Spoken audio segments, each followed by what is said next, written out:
Hello, hello, and welcome back to the Black Girl Iowa podcast. This is your girl, Emily, and today is a really special episode, y'all. It is Father's Day. So, this episode is dedicated to all the dads out there doing what they need to do to really raise the next generation, to, encourage the generations that are already here, like mine, Gen Z, all of those things. And all of those men that are also like fathers. So this day is definitely for you. This episode is for you. But before I even get to my guest today, which is a very, very special one, let's go ahead and get into today's Black Iowa fact. So today I want to talk about the Center Street District. So I grew up in this neighborhood and I went to Callanan Middle School. But what I did not know about this location is that it had a historic significance to the Black community between the early 1900s and 1960s.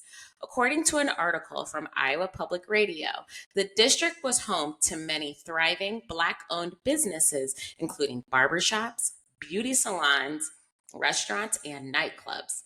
In fact, legendary musicians and performers such as Josephine Baker, Count Basie, and Ella Fitzgerald visited the district and performed at either the Sipa Club or the Bilkin Ballroom.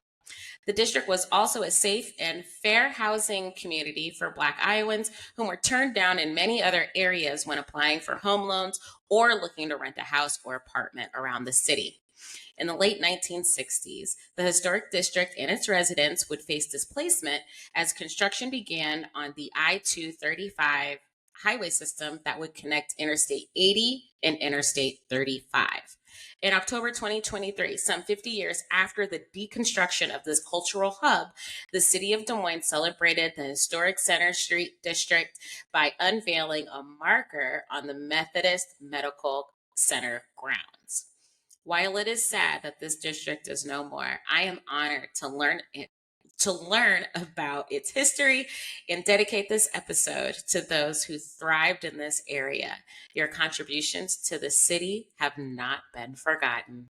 All right. So, and if you want more information too on the Center Street District, definitely go and check out that historical marker over by Methodist Hospital in Des Moines, as well as there are quite a few different resources online. And I will do my best to share all of those with you guys in the show notes for today's episode. So, without further ado, we're going to go ahead, jump right into the episode. And here's the introduction. So, let's get into the interview. So at this time, I'd like to introduce my guest, my dad, Larry Johnson. My dad was born in 1955, rural Jim Crow, South Carolina. He spent his childhood with his grandparents until his teens when he moved to Bronx, New York to live with his parents and 5 brothers and sisters. Being the oldest, he was a role model and oftentimes caregiver to his siblings while his parents were working and providing for their family. After graduating from DeWitt Clinton High School, my dad made a remarkable move to Indianola, Iowa to play football at Simpson College in 1973. While at Simpson, he majored in elementary education with an emphasis in physical education and minored in African American studies.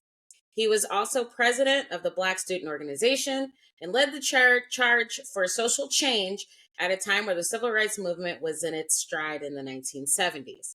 Since college, my dad married the love of his life, my mother, Doretha, and had 2 daughters, my late sister, Olivia, and yours truly. He has been employed with the Des Moines Public School District for 46 years. He has worked at a number of schools over the years as a PE teacher, driver's ed instructor, and coach. In addition to work, family, and faith, he attained his master's degree in education with an emphasis in collaborative teaching and learning from Graceland University in 2009. Now in his retirement, my dad is a substitute teacher and involved grandfather as he and my mother are raising my nephews. Ladies, gentlemen, and non-binary friends, I'd like to welcome to the show my dad, Larry Johnson.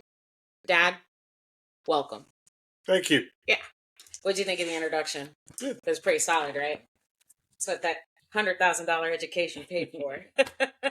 Okay, so as I kind of already said, I always like to tell people what my dad's story is because to come from the South South Carolina to go to New York, and then of all places to come to Iowa.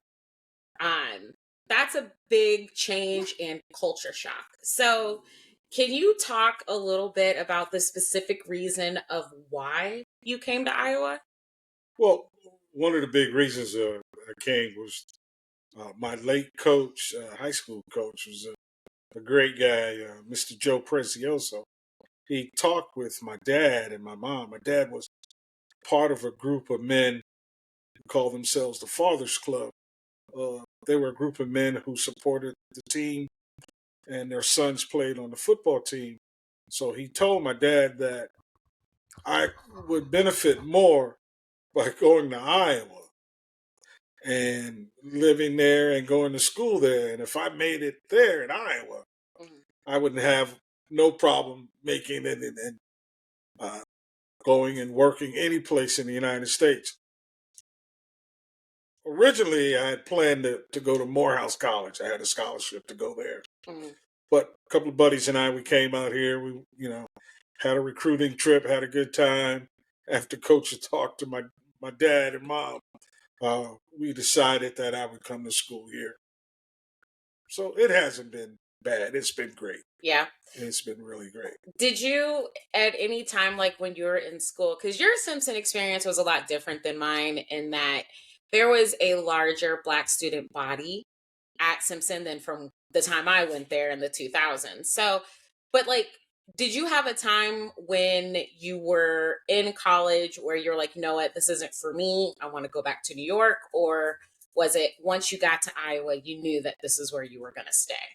Well, I came up during a time where, and being the oldest in my family, and I always tell people uh, that I came to Iowa on a one-way ticket, Mm, and I already punched it.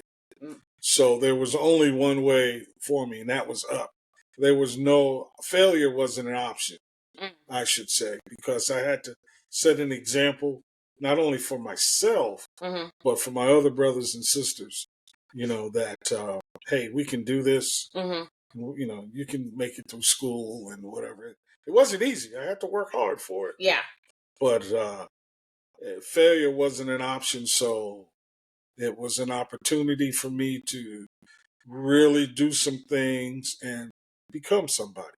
yeah, And that's kind of what I did.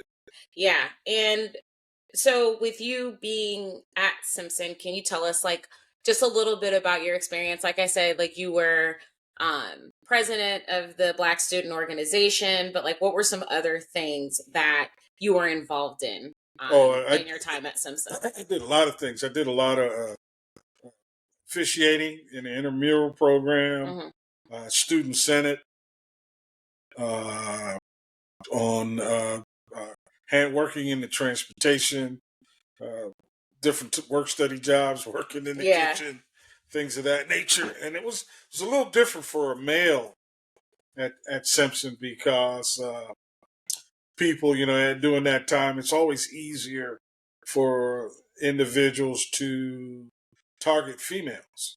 mm, And we had a reputation, being males and football players and guys from the East Coast, that we didn't take any crap, yeah, from anybody. right, So, and they knew if they had a problem with us, that we were going to reciprocate and deal with it in whatever way they wanted to. right.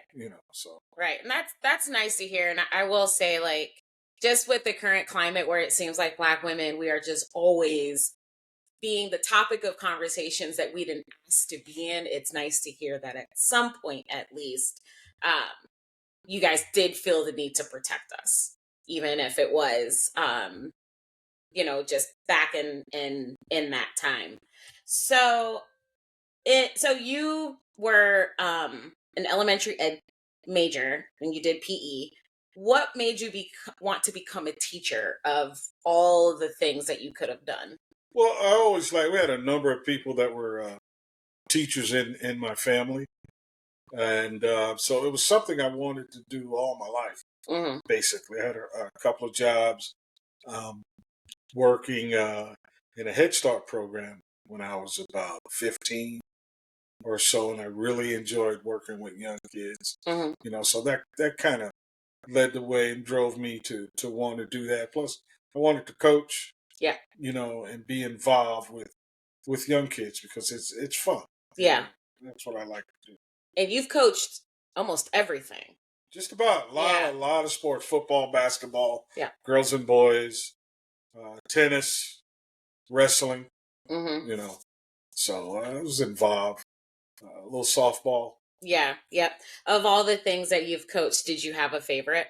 Well, I kind of like basketball. If the most, even though I played high school and college football, but Hmm. I really enjoyed basketball, girls basketball. Hmm. I had a really good time doing that. So Yeah, and it's actually funny because every once in a while you still run into players that you've had over the years. yeah, yeah, Yeah. all the time. So yeah, and it was also fun being in high school, and over half of my friends had you for driver's ed. So So a lot of kids around here how to drive. yeah, A yeah, lot of kids. awesome. So I wanted one of the reasons why I really wanted to talk to you, Dad, is because becoming a parent and becoming a father, I feel like, I was really, me and Olivia were really lucky because it wasn't that we had both parents. We had both parents that were involved, and you and mom like really pushed us. But specifically, you guys, I feel like had an incredible task of raising Black girls. And Black girlhood is just so different and so nuanced, and there are just so many other things that we go through that other girls of other races don't. So take me back to 1981, or 1980 I should say. You and mom find out you're having a baby, you're going to have a girl, and then fast forward to 1986, you're going to have another girl. um what were your immediate thoughts about how you wanted to raise me and my sister? Well, the first thing we wanted to do was, we wanted to make sure that you guys were healthy Mm. when you were born, and that was really important for us. And then we wanted to provide uh, you an opportunity to make everything as fair as possible and to give you every opportunity that we could to succeed. One thing we looked at is for males, and this is somewhat stereotypical, but back then guys could, and I had a counselor tell me this is, if you're a man, first thing you do is get yourself a chauffeur's license or whatever, and you can always get a job driving a truck. That's all. Back then, it wasn't always Mhm. the truth for females. Mhm. So for females, we wanted to make sure that you guys got a good, well-rounded education, and we were always thinking beyond Iowa for you guys. Mhm. Um, we always wanted to project you guys and offer you the whole world. Mhm. We had the United States and maybe a little bit whatever, but you guys have the whole world to succeed in. And that was our main motivating factor to always offer you guys the opportunity to succeed and go way beyond where we went and the opportunities we had. And basically that's what our parents did for us. Mhm. They took us so far. They said, okay, now it's your job to take the next generation another step forward. Mhm. And that was the important part. That's what we wanted to do to make sure you guys had a good, well-rounded education. That's one reason we stayed in Iowa. At that time, Iowa was the Yeah. top five in education in the nation. Mhm. So we felt if you guys could succeed and do well here, the world, everything is open for you. Right. So Right. And so my next question then, is we at the time, I always like to remind people that, the racial demographic of Des Moines has changed a lot, especially like from when I was growing up. So we grew up on the south side of Des Moines, which at the time was predominantly white. And me and Olivia, we went to the schools over there, and then Olivia ended up going to North for high school. We moved to the west side. I went to Roosevelt, and obviously went to more diverse schools being on the west side. Were you and mom ever, or you specifically, were you guys ever fearful of any kind of racial discrimination or just unfairness that we might see? Because being we like I know for myself in elementary school, I was always the only black kid in class. So can you kind of talk to me a little bit about maybe what that kind of looked like? Well, it's not so much being fearful. We never told you guys to be afraid, to be fearful, Mhm. to not want to protect yourself or project yourself, not be afraid to tell people who you are and what you're about and what your culture is about, what your family's about. So we never let those things bother us, um, to let people determine what we're going to do, what we needed to do. So no, we knew it could happen, and it did happen sometime, but you never back down from things like that. Otherwise, you just get defeated. A lot of Right. times, when I first started teaching here and coaching and going places, a lot of times I was the only black person there. Mm-hmm. Taking the only black, not necessarily an all black team, but a team with Yeah. one or two black players or Hispanic player there or Asian player there. Mm-hmm. But you always go, hold your head up high, do your best. And Yeah. that's my motto. We always do our best. We Yeah. never back down. We're not afraid to let people know who we are. Right. Yeah, I definitely agree. And I feel like me and Olivia, we were always vocal. Yeah. We never, let something happen and then just let it sit there and let it fester, especially Olivia. Yeah. She was the one. And if you do, then you let that person control the situation. And Right. we always raise you guys, don't let anybody control your narrative. You control your narrative because you are who you are, because that's how we raised you. Right. We treat everybody the same, but we're not going to give somebody an opportunity to put us down or treat us bad Yeah. just because. Right. Right. Nobody has that right. Right. Right. I agree. So, what was your experience like raising girls? Raising girls is somewhat difficult because you always have to keep pushing. You always have to push the envelope, because if you don't, you always have to tell them it's okay to be different and not accept the status quo, Mm. especially in Iowa, because if you do, Mm-hmm. then you're not going to be able to get the things that you want. A lot of times you're going to be the only minority, Mm-hmm. and that could be a double whammy almost. You could be the only minority female, you could Mm-hmm. be the only black female, Yep. Right. you know, in this situation. So we always strive for you guys to really work hard and be who you are, and never be afraid to express yourself and let people know who you are. Mm-hmm. And that's the whole key. And Mm-hmm. that's the way we were raised. Um, your mom being raised here, me being raised out on the East Coast, somehow we got together and we had that same philosophy. And Mm-hmm. that's what we wanted to instill in our daughters. I said, our kids, if you guys were guys, we would Mm-hmm. have done the same thing. But uh, it was a little tougher, I think, because sometimes for females, and this is not a sexist situation, but back then, a lot of times people would say, "Well, just look for a husband or whatever." But Yeah. that's no. You look Yeah. for opportunities Yeah. to do things and be yourself. Mm-hmm. And that's the most important.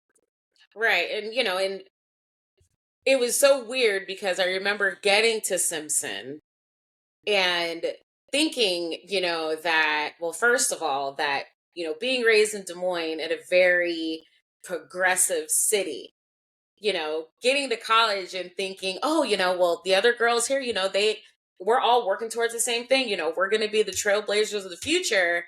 And then come to find out, half of them were just there for husbands.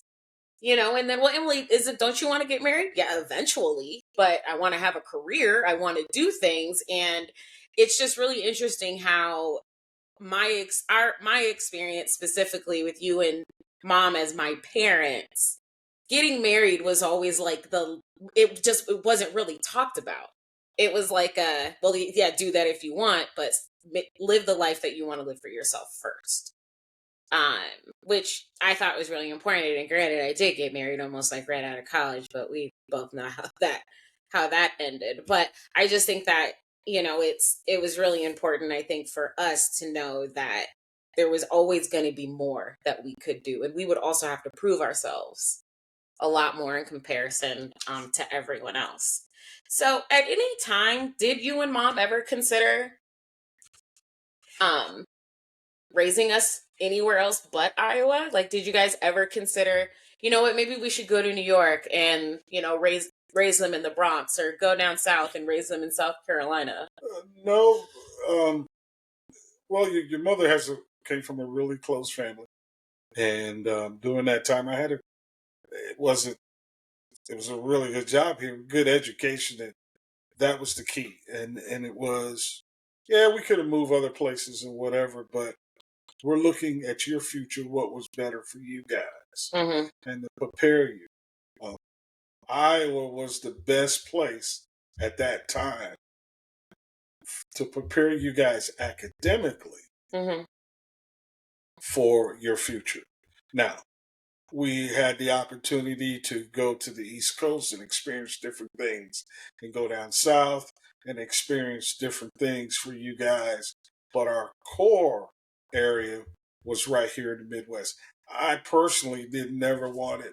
After I grew up in a big city, I always wanted to live in a somewhat a smaller environment, Mhm. not too big, not a whole lot of people, not have to take, you know, 2 hours to go someplace Yeah.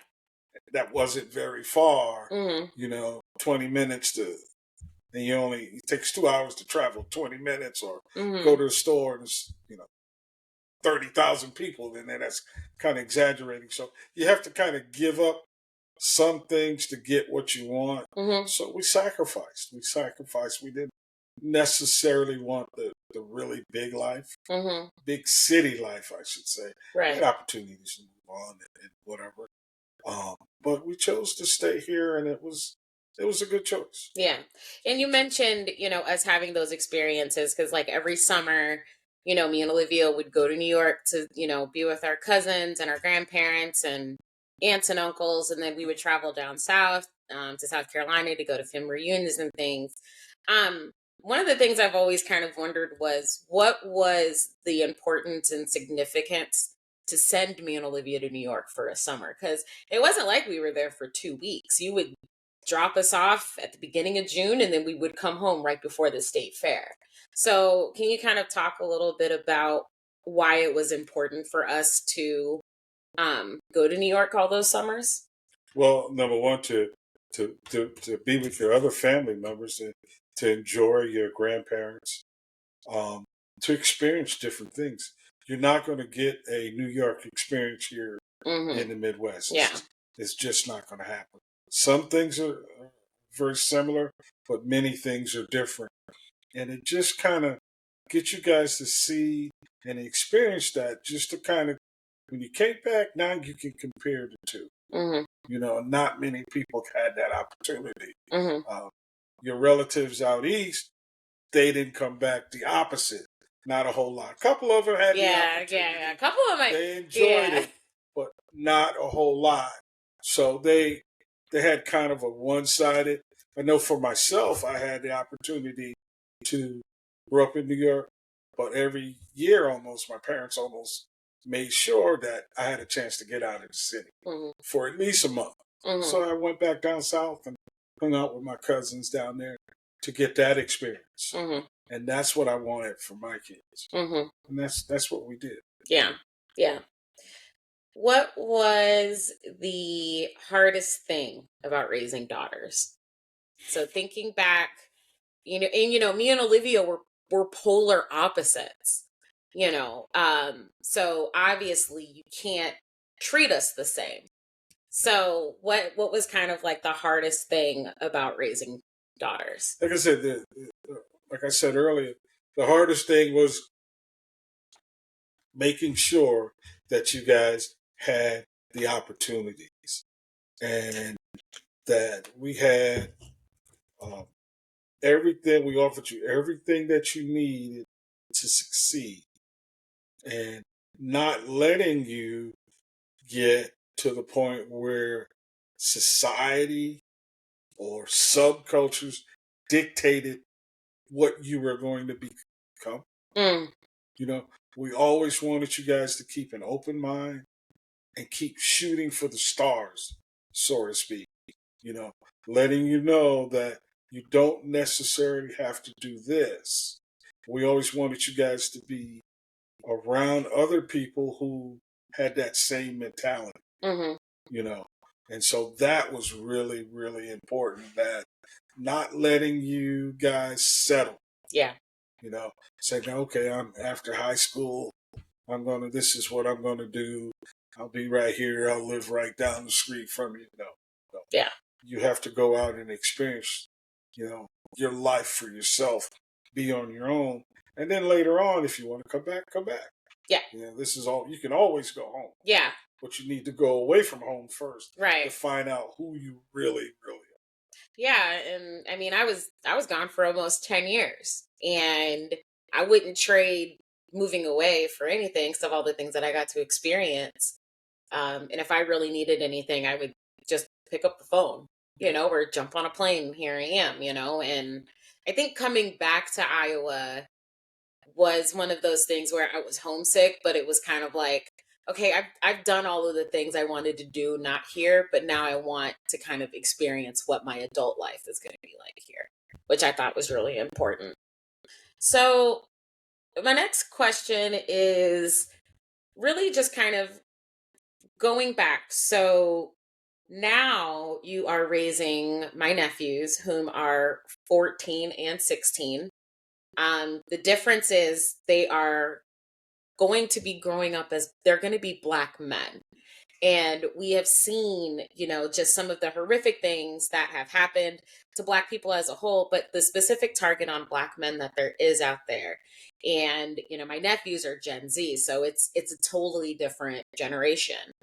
Um, what are some of the biggest differences that you've seen between raising daughters to now you're raising sons, you're raising your grandsons? I think the first thing you have to do is my philosophy in the way my dad raised my brothers and myself, my mom too, is to save us from ourselves. Okay. That's a weird kind of situation, but right now I tell them, says, I'm not your friend. Yeah. I'm your grandfather. I have to help you do some things and prepare you for this situation because it's not going to be fair out there, and it's going to be totally different Hmm. for you and for your friend who doesn't have the same skin color that you have. Yeah. I'm going to give you all the tools to succeed. Hmm. We go a lot of places now, and they go, "Oh, gee, Grandpa, you know so many people." I go, "Yeah, I know a lot of people because I work with a lot of people. I Hmm. kept opportunities open for me. That's what I want to do for them. Get them involved. The more they're involved in, the more they can experience. I think for Black males today, the better off they're going to do in the long run. And that was our philosophy for you guys also, Hmm. not to settle, Hmm. to look for other opportunities. And when you do these things, you may not see other people Yeah. that look like you, do the same things that you do, but that shouldn't deter you from not trying. Hmm. And that's the biggest key. Um, being doing a lot of subbing still, I see a lot of young kids. One of the reason I kept subbing, I kind of wanted to see what the kids were doing, so I could look at your nephews and say, okay, this is what I don't want you to do. Hmm. And I see some kids who are not experiencing some of the things that your nephews are experiencing. Right. You know, you had one of your nephews last week.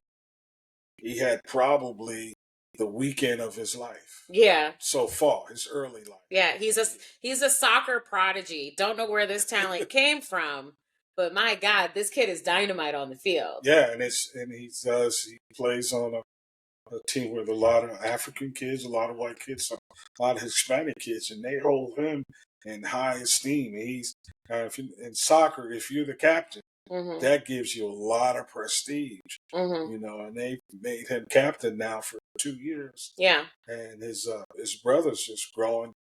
He's getting so strong. Mm-hmm. He throws a shot put and he plays football, but they're having opportunities. They're not, having to worry about this or worry about that, Right. and they have things that a lot of other kids are not experiencing. And I look at that. I look at other kids. I says, okay, that's the key to success. Yeah. And I look at how my brothers are raising some of their and sisters are raising their male offspring or grandkids or Mm-hmm. whatever, and how they raise some of their males. Um, just opportunities. My dad and mom made sure I had opportunities Right. every single day. Yeah. And that I think that's the key. When you stop having opportunities, that stops you from dreaming. When you stop dreaming, you stop thriving. Yeah. You know, I agree. And I really think too that just something that I really feel like you said was because you're offering up these opportunities, you're letting them enjoy this time, their childhood, their adolescence, their teen years. If I look back at my childhood, adolescence, and my teen years, I don't feel like I grew up too fast. I feel like I had the opportunity to, be 16 and get my first job, to get my driver's license, to drive myself to school, to, you know, be in orchestra and do all of these things and do sports. And I see my nephews able to do that. And I feel like in our society, you hear so many stories, especially in my generation, where they had to grow up so fast because maybe their parents weren't in the best situation.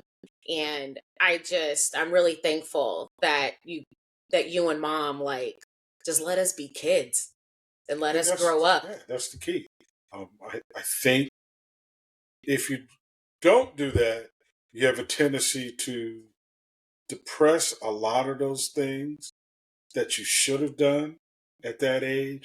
Then you find yourself later on Mhm. doing them, and you really don't mature at the right stages of time. Mhm. And I think that's a lot of the problems Mhm. that we have. And once it's saving you from yourself, Yeah. you know, you're 15. You're not an adult. You Right. cannot be in an adult situation. You just don't know how to handle it. When Right. you try to be in those situations, bad things will happen. Right. And we lose too many young black men because they get in the wrong situation. Now, that's not to say that things happen and people do things to young black men that shouldn't be done. Right.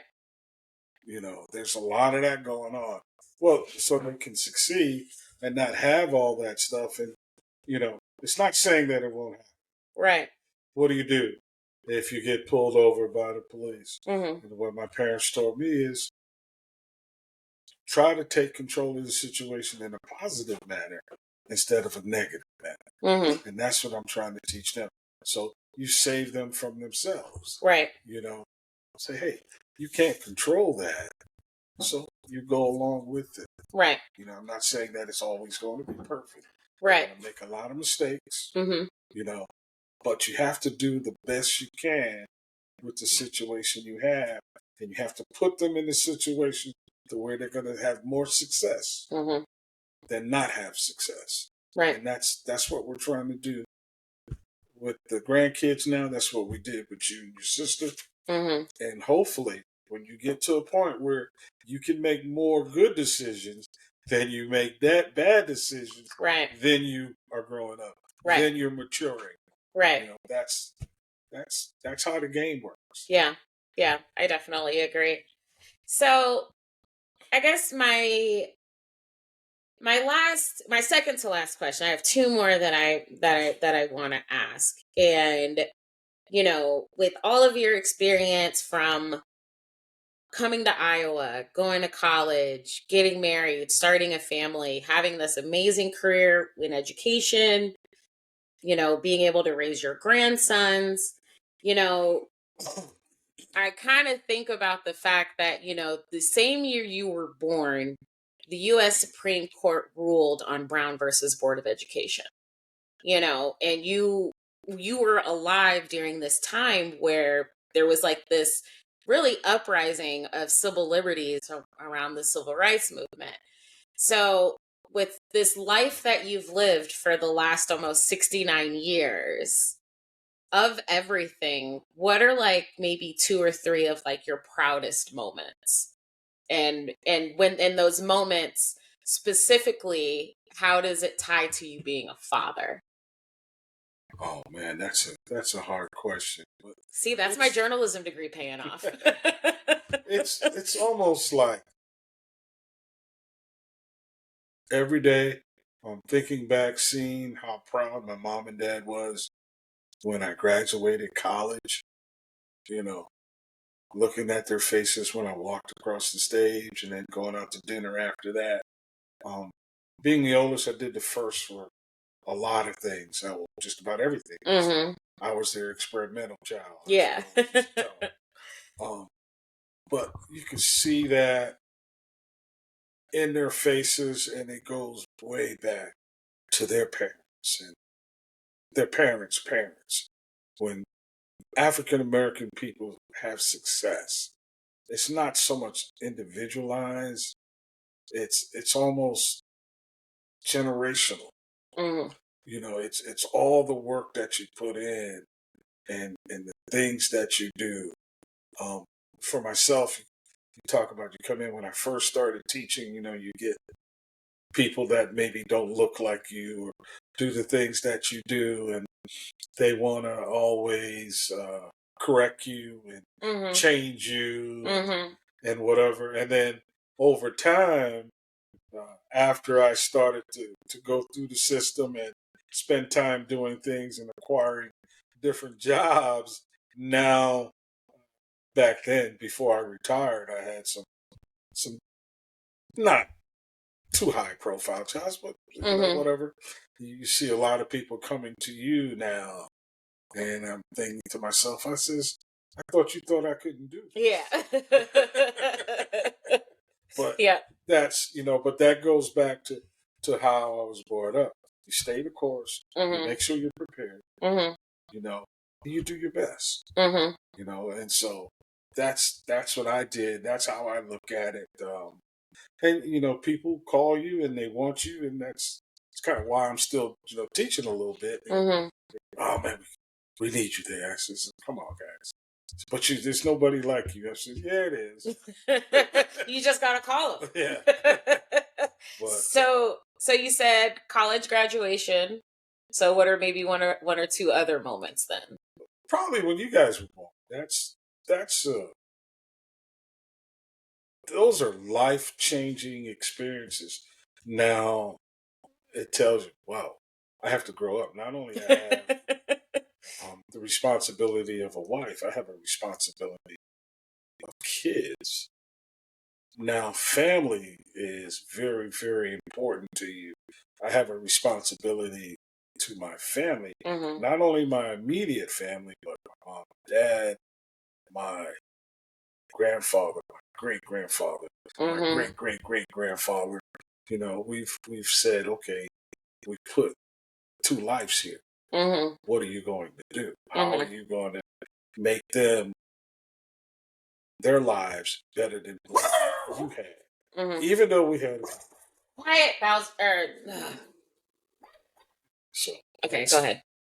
that's that was some really good things. And then now, looking at these two guys, watching them grow, watching them turn into young men, Hmm. and it's hard. It's hard. Yeah. Don't get me wrong, but they're doing some things. Not only are they achieving on the athletic field, Hmm. and I'm a big coach, and I like that. But I always tell people academically, Yeah. Yeah. they're They're doing a stellar.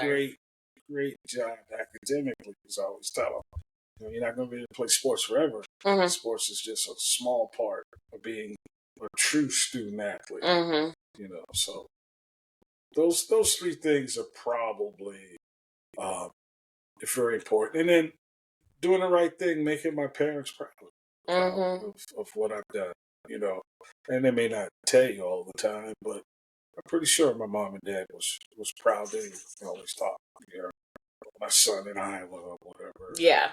That was the big thing. My son lives in Iowa. He Yep. doesn't, you know, He's live not here. He's off doing his own doing thing. his own thing. I don't have to worry about that. But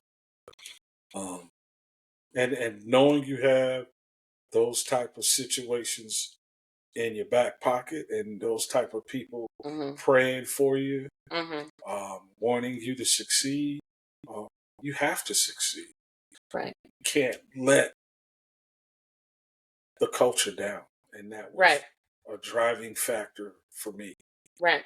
Right. Right. So, last question, Dad. So, you know, I feel like, I don't talk to you a lot. I know I talk to Mom a lot. But I feel like anytime I need like those little nuggets of advice, I always call you. So when cuz this episode I wanted premiere on Father's Day.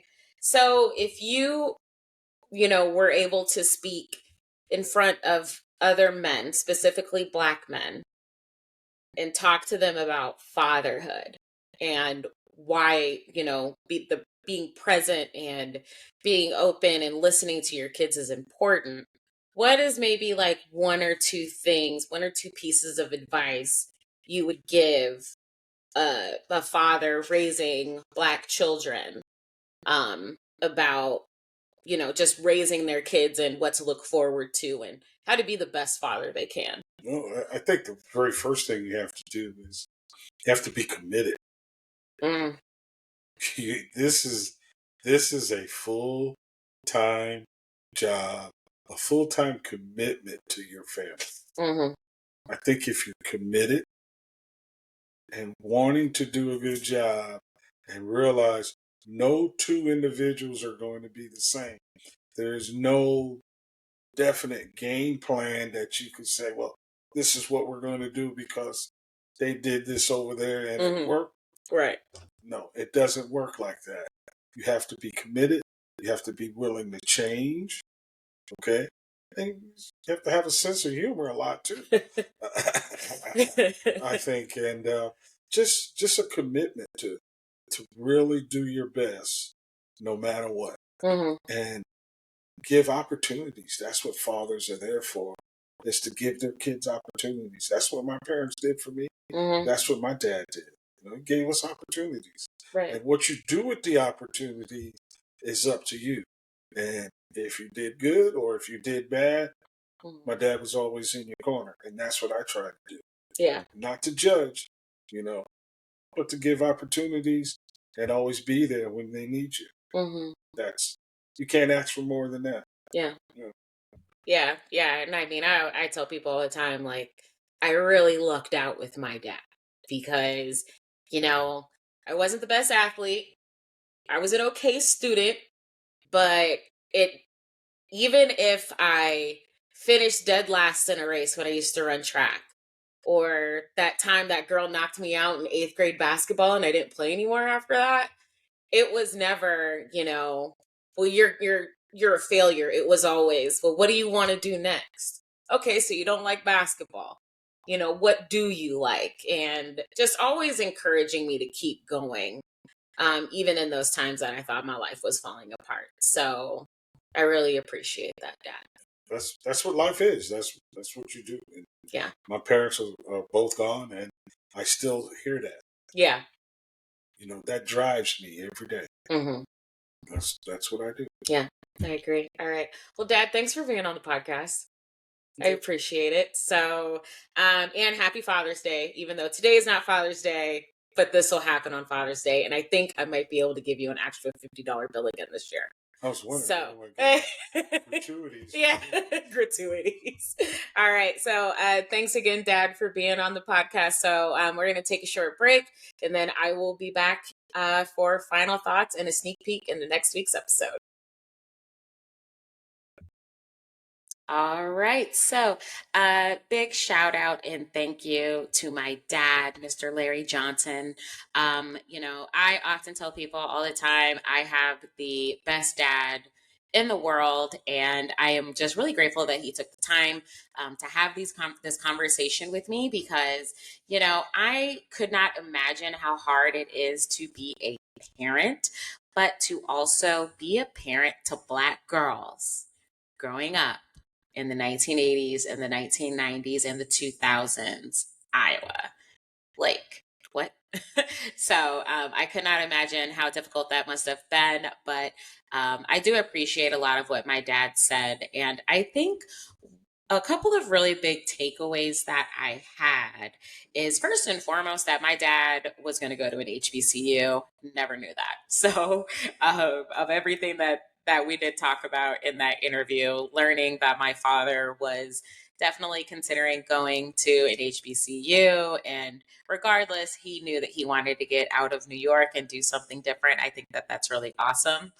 The other thing that I really want to talk about when it comes to this episode is really just a lot of the things that that my dad said about becoming a father. I think that it is really important, and it was really good for me to hear as his daughter that he and my mom were really focused on creating um, making sure that first and foremost that we were healthy, me and my sister, and then also just making sure that we had the opportunities to succeed, um, and then the well-rounded education. So my sister was, ooh, that girl was a genius. I mean, she had like a 4.0 GPA coming out of high school.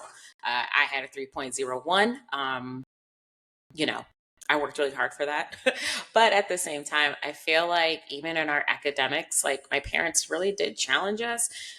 Even now, to where I'm in grad school now, and my parents are, even when I got into my program, my dad especially wanted to make sure that the program that I'm in, getting my master's in communications, was something that not only was going to challenge me but also something that I can already add to the marketable skills that I currently have as a professional. So I thought that was really important. And then saying for us to not be afraid to tell people who we are, what we're about, and what our culture is about.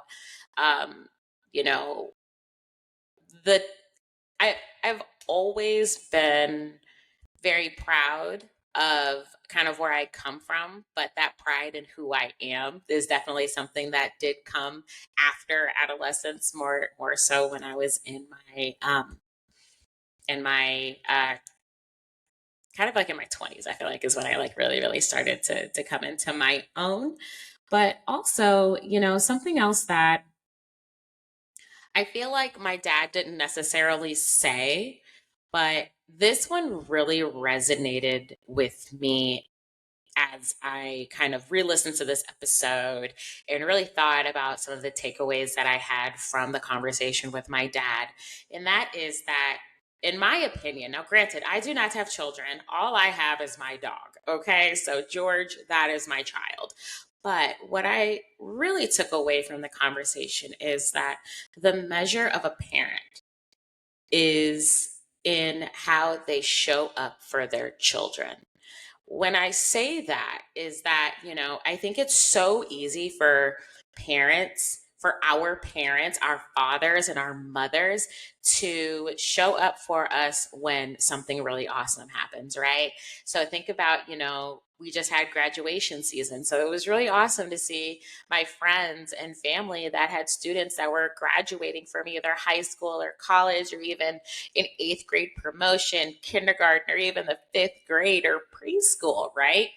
It is, pretty awesome to be able to show up for your children in those moments where they really get to kind of be the center of attention, and they have their moment in the sun, right? To really celebrate all of the hard work that they have done to get them to that place, right? But then there are the other times where we need to show up for our kids, whether it be a medical diagnosis, whether it be a marriage, whether it be, your child going through a traumatic experience.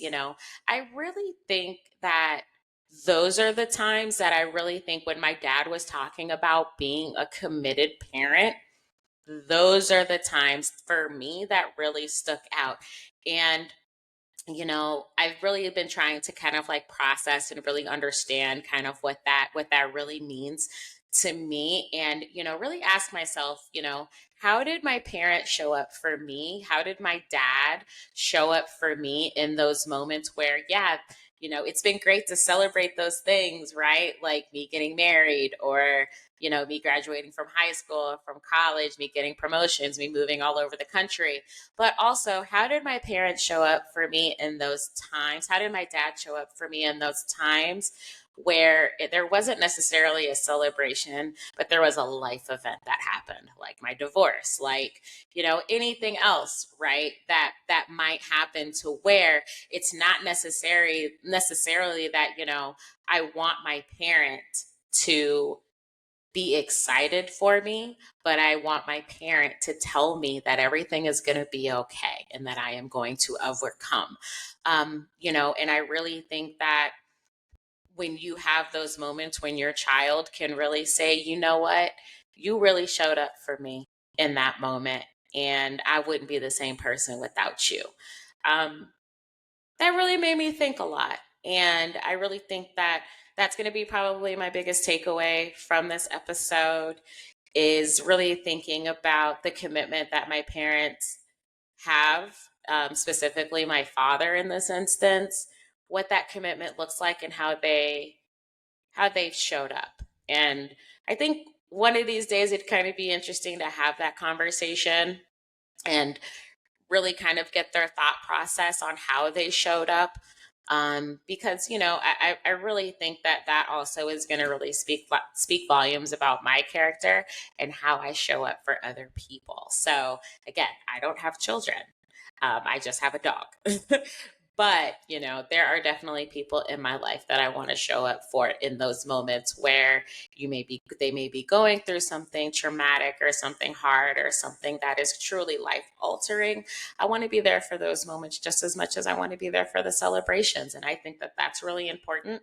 And I honestly think that's what my dad was really talking about, when it comes to commitment. So, um, those were my biggest takeaways. Again, I really, really, really hope that you all enjoyed this conversation. Again, my dad is one of my people that I really look up to the most. I look up to my mother as well. I really hope to have her on a future podcast episode to talk about her experience growing up, here in the state of Iowa as a Black woman and living here her entire life. So that would be a really interesting conversation. And I hope to bring that to you guys. So, but definitely let me know, in the comments and the ratings and all of those things, what you thought about this episode. Again, I want to thank my dad for taking the time having this conversation with me. And also, don't forget to check out my blog over at www.blackgirliowa.com, where I will be, kind of posting a little rundown of how I felt about this episode. Don't forget to follow me on social media, y'all. I am on Instagram at Black Girl Iowa. All right. And if you have not done so already, let's make sure that this podcast is getting to you as a fresh episode comes out every Monday at 11 a.m. Central Time. So be sure to follow this podcast on Spotify, Apple Music, and Amazon Music. Or excuse me, Spotify, Apple Podcast, and at Amazon Music. All right, y'all. So thank you again so much for listening to this week's episode. Signing off, this is your girl Emily with Black Girl Iowa Podcast, and we will catch you guys on the next one. Have a good one. Bye.